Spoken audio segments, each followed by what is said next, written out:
My husband and I got married in 2019, and I knew from the beginning I wanted to have a family. We actually made the announcement on our 1-year anniversary that we were expecting, and we were very, very excited. I was 30 years old and 33 weeks pregnant when I was diagnosed with breast cancer. I got the news 3 days before Christmas. I had felt a lump when I was in the shower, and I told my OB that I had felt something. She did a physical exam, sent me for an ultrasound. It sticks with me, the radiologist said that it had concerning features and he wanted to do a biopsy. So we did the biopsy and it came back as being positive for breast cancer.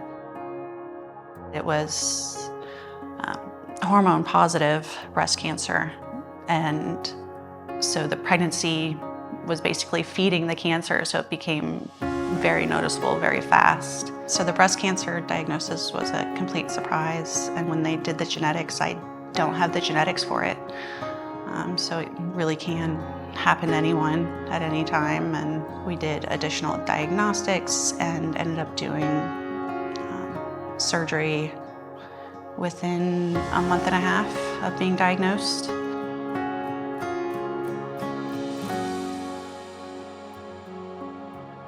We were able to coordinate my husband getting home just in time for the birth of my son, which was fantastic. He was actually getting off the ship the day before, or I guess it was the night before I was being induced, and drove in that morning.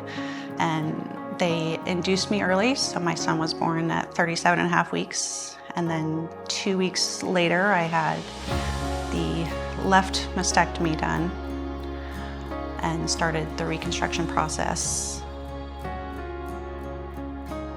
I was definitely thankful to have my son as that happy distraction, because I had someone else to live for. I had someone else that I needed to pick myself up to be able to care for. Once I had my son,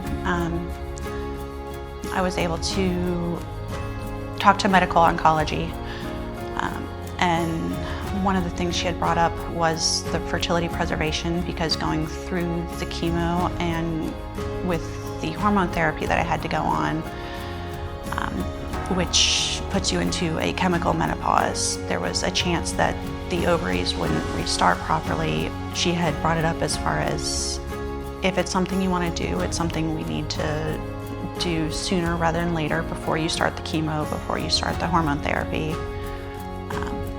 So it was really a matter of days that we made the decision. It was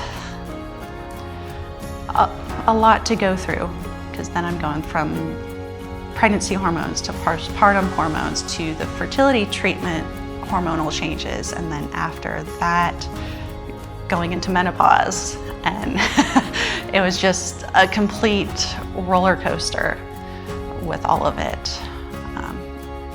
They were able to get, I believe, 11 eggs when we did it. But once they were fertilized, only about half of them were able to fertilize, and after about a week of growth, we ended up with only one viable embryo, after the genetic testing as well. So we were fortunate that we got the one embryo and that the pregnancy was able to take on the first try. So now we have our newest addition. We always knew we wanted to have a second child, so we were very excited to be able to have that become a reality for us. For me, it's important for my sons to know how much I love them and care for them, and that I'm thankful that they are here with me today.